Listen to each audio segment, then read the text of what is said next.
Kamusta kayo mga kalakbay sa daan ng katotohanan? Welcome kayo sa aking YouTube channel na Ang Daan ng Katotohanan. Kamusta po kayo? Sana po kayo ay maligaya sa oras na ito. At tayo po ay mag-aaral muli ng bahagya ng salita ng ating Panginoon. Ano po? Sana po ay samahan po ninyo ako sa ating pag-aaral na ito. At para sa mga subscribe na aking channel, maraming salamat po sa inyo sa inyong pag-subscribe sa aking channel. Hindi ko na kayo isa-isahin, pero alam naman ninyo na kayo po yun, kaya maraming salamat po. Ano po?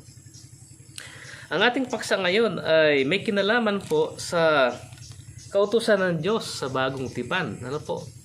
Ito bagang kautusan ng Diyos sa bagong tipan ay iba sa kautusan ng Diyos sa lumang tipan. Yan po ang malimit na pinalalabas ng maraming argumento na yung kautusan daw sa bagong tipan ay iba, sapagkat yung kautusan sa lumang tipan ay inalis na. Ay ating titingnan, ano ba kaya yung mga inalis na utos? Halimbawa po, tingnan po natin yung 10 utos, kung ito po ba ay dapat alisin. Ano ho? Exodo 20, mula 3, tingnan po natin. Ang unang utos ay huwag kang magkakaroon ng ibang Diyos sa harap ko. Totoo kaya na ang utos na ito ay inalis na ni Kristo? Ang ibig sabihin ay pinapayagan ni Kristo ngayon ang mga Kristiyano na magkaroon ng maraming Diyos. Hindi ka magkakasala na bukod kay Kristo, bukod doon sa 3 persona ng iisang Diyos, gawin mong Diyos si Satanas. Hindi ka magkakasala sapagkat inalis ni Kristo yung utos na huwag kang magkakaroon ng ibang Diyos. Yun ang argumento ng iba, inalis na daw yung 10 utos na yan. Ibig sabihin, kung may nakilala kang ibang Diyos at sambahin mo, hindi ka nagkakasala. Ano? Sabihin mo, ay itong si Zeus ay Diyos pala. Sasambahin ko si Zeus. Maya-maya ay may lumapit sa iyo, ay itong si Buddha ay Diyos din ito. Ay di sasambahin mo rin si Buddha. Hindi ka magkakasala dahil inalis ni Kristo yung utos na huwag kang magkakaroon ng ibang Diyos harap ko. Yun po yung unang utos. Ano? Ayun kayang pangalawa. Ito kaya ay hindi na utos ng Diyos sa panahong Kristiyano. Yung pangalawa, huwag kang gagawa para sa iyo ng larawang inanyuan. Unang kawangis man ng anumang anyong nasita sa langit, na nasa ibaba sa lupa, o nang nasa tubig sa ilalim ng lupa. Huwag mong yuyukuran sila o paglilingkuran man sila. Aba, edi ibig sabihin, ay pwede ka nang magkaroon ng iba't ibang mga larawang inanyuan na iyong sasambahin. No? Aba, hindi rin naman pumapayag yung ibang protestante niyan. Aba, hindi pwede yan. Wala dapat tayong mga ribu-ribulto na ating ginagamit sa pagsamba. Ay kaya, yun po lalabas. Ano po? Yung pangatlong utos. Huwag mong babanggitin ang pangalan ng Diyos sa walang kabuluhan. Aba, ay kapag Mateo 5:34, tingnan nga natin itong Mateo 5:34. Anong sabi ng ating Panginoong Jesucristo? 5:34 ng Mateo. Itong luma kong Biblia, palibhasa matagal nang hindi ko binubuklat, mahirap na rin buklatin. 5:34. Tingnan natin. Dapat sinabi ko sa inyo, huwag ninyong ipanumpa ang anuman, kahit ang langit, sapagkat siya'y luklukan ng Diyos. Kahit ang Jerusalem, ibig sabihin, kahit yung langit lamang at hindi yung pangalan ng Diyos ang ipanumpa mo, masama na yon. Ay lalo pa yung pangalan mismo ng Diyos. No? Kaya dito ay tinuturo maging ni Kristo na bawal po yon. Gamitin ang pangalan ng Diyos sa walang kabuluhan. Dito pa po dito sa Santiago 5:12. Tingnan po natin itong Santiago 5:12 kung anong nakalagay po dito. Ano? 5:12. Ngunit higit sa lahat ng mga bagay, mga kapatid, huwag ninyong ipanumpa kahit ang langit, ni ang lupa, ni anumang mga ibang sumpa, kundi yung oo ay maging oo, at ang inyong hindi ay maging hindi, upang kayo'y huwag mga hulog sa ilalim ng hatol. Ipanumpa mo yung langit, ano? Ipanumpa mo ang Diyos. Saksi ko ang Diyos, sabihin mo, pero nagsisinungaling ka. Hindi pwede po yan sa Biblia. Ibig sabihin, si Kristo mismo nagsabi hindi pwede. Ay kaya, hindi maaring tanggalin natin yung ikatlong utos. Yan. Ikaapat na utos. Alalahanin mo ang araw ng Sabat upang ipangilin. Ayun na yan tinanggal. Abay, di ibig sabihin, sinasabi ninyo yung linggo'y Christian Sabbath, wala na rin yun. Inalis pala ni Kristo ang Sabat, ba't ka maglalagay ng Christian Sabbath? Hindi na umiiral ang mga Sabat ngayon. Hindi ka pwedeng maglagay. At kung para sa atin ay para sa iba'y linggo ay Sabat at dapat sundin, bakit mo pagbabawalan yung nangingili naman ng Saturday bilang Sabat ng Diyos? Samantalang yun naman talaga ang tamang Sabat na nasa Biblia. Hindi rin pumapayag ang marami na inalis na ang Sabat dahil sila nga po ay mayroong Christian Sabat. No? Yan na nga daw ang Sabat ngayon, yung Christian Sabat. Kaya hindi po nabago. May Sabat pa rin na nakalagay. At sa katunayan, si Kristo nasa sinagoga araw ng Sabat at yan po yung Sabado sa panahon po natin ngayon. Ang mga alagad ay ganun din. Ang sa bagong langit at bagong lupa, Isaiah 66:22-23 ay Sabat pa rin ang pangingilin. Ay alin kaya, ikalimang utos kaya, igalang mo yung ama't ina, tinangkal kaya yan? Hindi naman pwede. Sa Efeso Kapitulo 6, 1-2, ay sinabi na yan ay dapat gawin. Yan ay utos na may pangako, no? Na habang ating buhay. At napakarami pa ba kung ipagpapatuloy natin, nandiyan na yung pong wag kang papatay, wag kang mangalunya, no? Dinakila po ng ating Panginoon Hesus yung ika-6 na utos, At yung huling 4 na utos ay talaga pong pinagtibay ng ating Panginoong Kristo. Ang kautusan ng Diyos ay hindi pamatok ng pagkalipin. Ito ay tinatawag na kautusan ng kalayaan sang-ayon sa Santiago Kapitulo 1, talatang 25. Ang 10 utos ay tinatawag na kautusan ng kalayaan. Kaya hindi kailanman yan itinuring sa Biblia. Sa bagong tipan na ang 10 utos ay kautusan ng pagkaalipin, o pamatok ng pagkaalipin.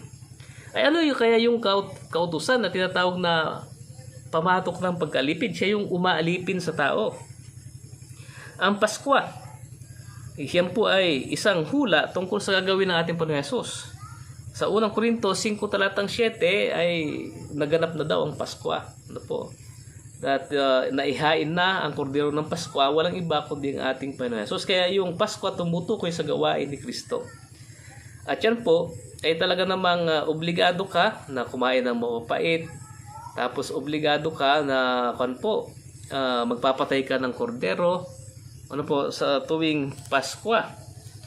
Yung karawan ng Pentecostes ay tumutukoy naman sa pagbubuhos ng banal na espiritu sang-ayon sa katuparan sa Gawa Kapitulo 2. Yung Piyesta ng Tabernakulo ay tumutukoy sa turo tungkol sa panghuling gawain ni Kristo ng pantubos.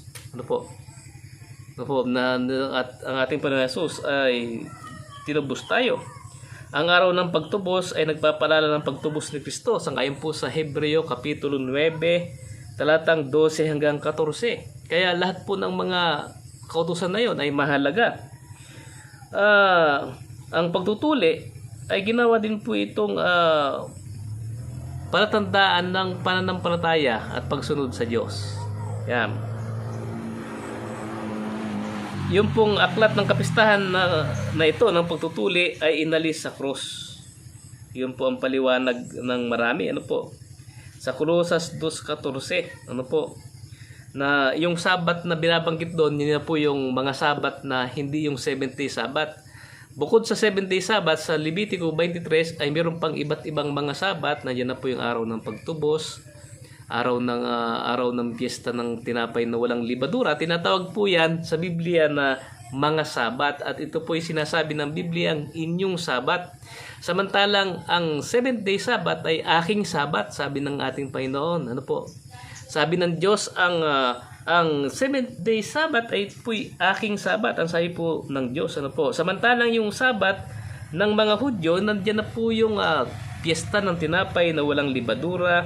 Nandiyan po yung Yung pungkuan po, araw ng pagtubos at napakarami pang iba. Ito po ay ang binabanggit na inalis ay yung kautusan na umaalipin. Ano po? Yan, umaalipin sa isang tao. Samantalang yung 10 utos ay binanggit ng Biblia na kautusan ng kalayaan. Ano po? Hindi po kautusan na umaalipin. Kaya po, binabanggit ni Pablo na kautusan na umaalipin sapagkat ang mga Hudyo, ano po, sila po ay pinasama po nila ang kautusan ng Diyos. Nagdagdag po sila ng mga tinatawag po nating ordinansa na pinahigpit ang kautusan ng Diyos, kaya ang kautusan na kanilang dinagdag ay umaalipin sa tao. Yun po yung sinabi ni Apostol Pablo na pinalaya tayo sa kautusang umaalipin. Ano po? Dahil ang mga Hudyo'y gumawa ng mga kapaliwanagan sa kautusan na yun po'y ginawang mahigpit ang kautusan ng Diyos. At dahil dito, sa halip na makatulong sa tao ang isang kautusan ay lalong nagpapahirap sa tao. Kaya doon sa Mateo ay kanyang binanggit na ito daw mga ito, Hudyo, ay nagbibigay ng mga pasan na mahirap pasanin. No? Yan po yung nasa Lucas 11:46 kung di ako nagkakamali. Naglagay sila ng mga pasanin sa tao na itong mga pasanin na utos na ito ay napakahirap sundin. No? Kinan po natin 11:46 ng Lucas kung di po ako nagkakamali.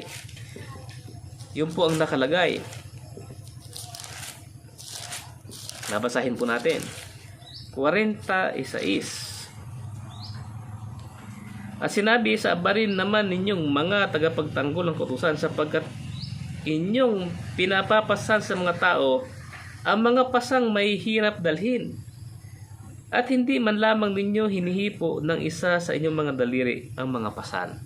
Ibig sabihin, yung mga umaalipin na kautusan ay tumutukoy sa mga kautusang ginawa ng mga Pariseo, itong gumagawa ng batas sa Israel. Na para masunod ng tao yung kautusan, gumawa sila ng mga guidelines, mga ordinansa. At itong mga ordinansa na ito na kanilang ginawa ay lalong umaalipin sa tao, lalong nagpapahirap. Kagaya halimbawa nung ikaw ay umakyat sa sa nyug. Umakyat ka ay may araw pa ng Biyernes. Nung ikaw ay nakapagpitas na ng niyog, at bababa ka na, nakita mo'y lubog ng araw, bawal ka nang bumaba. Trabaho na yung gagawin mo paglabag mo sa Sabat.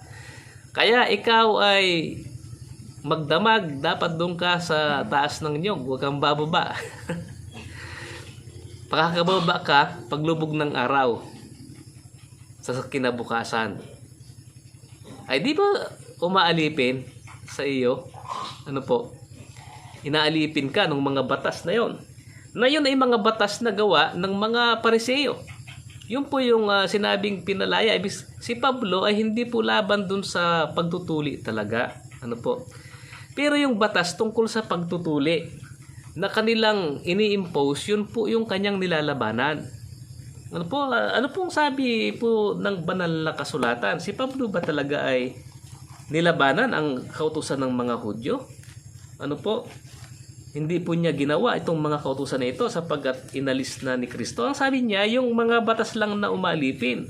Ibig sabihin, ang tinutukoy ni Pablo ay yung mga batas na ginawa ng mga eskriba at Pariseo. Kung di ko nakakamali, dito sa 28:17 ng gawa. Yan. Ganito ating mga basa. Ito'y pangungusap ni Pablo. At nangyari na nang makaraan ng 3 araw ay tinipon niya yung mga pangulo ng mga Hudyo.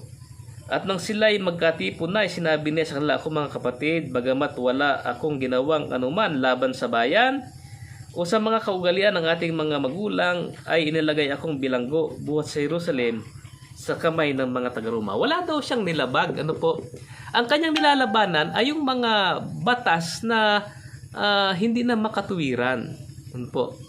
na si Kristo mismo kaya siya ay inakusahan na lumabag sa Sabat kasi hindi sinusunod ni Kristo yung mga ordinansang bawal na sa tunay na layunin ng kautusan ng Diyos. Kaya nang makita ng mga Eskriba at Pariseo na yung kanilang ginawang mga ordinansa ay hindi sinunod ng ating Panginoon Hesus, kanilang pinagbintangan itong nilabag ang Sabat. Bakit? Yung ordinansa nilang nagpapahirap sa tao ay hindi sinunod ng ating Panginoon Hesus. Yun po. Sapagkat gumagawa sila ng mga pasan na pinapapasan sa mga tao na yun naman ay hindi na makatuwiran. Na kahit sila mismong gumawa, hindi po nila ginagawa yon sapagkat alam nilang mahirap.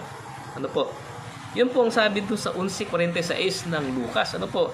Kaya nga po, ang sinasabi ni Apostol Pablo na kautusang umaalipin ay yung kautusang ginawa, yung mga ordinansang ginawa ng mga Eskriba at Pariseo. Na mismong si Kristo ay tinutulan po ito. Hindi niya sinunod yung mga ordinansa na yon. Sapagkat sala na sa tunay na lituntunin, tunay na layunin ng Diyos kung bakit niya ibinigay ang kautusan. Ang kautusan dapat ay makakatulong sa kapakanan ng tao. Subalit ito mga Eskriba at Pariseo gumawa ng mga batas na mahigpit na sumisira sa kalayaan ng tao. At yun po yung mga batas na nilalabanan ni Pablo. Pero yung tunay na batas na naging kagwalian na ng mga ninuno ay wala po siyang nilabag kahit isa. Yan po. Kaya yun po ang ibig sabihin. Napakalinaw po yun. Sa Gawa 28:17, walang nilabag sa tunay na layunin ng kautusan ng Diyos itong si Pablo. Kaya sabi niya, wala siyang nilabag sa anumang kaugalian ng kanyang bansa, ng mga ninuno nila. Basta na lamang sila inilagay na bihag sa mga kamay ng mga taga-Roma dahil sa sakdal na siya daw ay lumalabag, pero hindi naman po masumpungan na talagang lumalabag siya sa kautusang ito. Yung pong kanilang sinasabi, yung mga interpretasyon lamang po nila sa mga batas na sala-sala, yun po ang kanilang sinasabi na nilabag ng Apostol Pablo.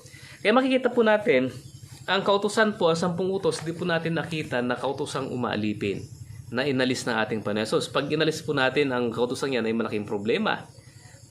Meron ka ng ibang Diyos, pwede kang pumatay, pwedeng mangalunya, pwedeng magnakaw, pwedeng sipain ang magulang mo, gumawa ka na ng rebulto, pwede mong laitin ang Diyos, hindi kasalanan, sapagkat inalis yung mga kautusan na yan, hindi po pwedeng alisin.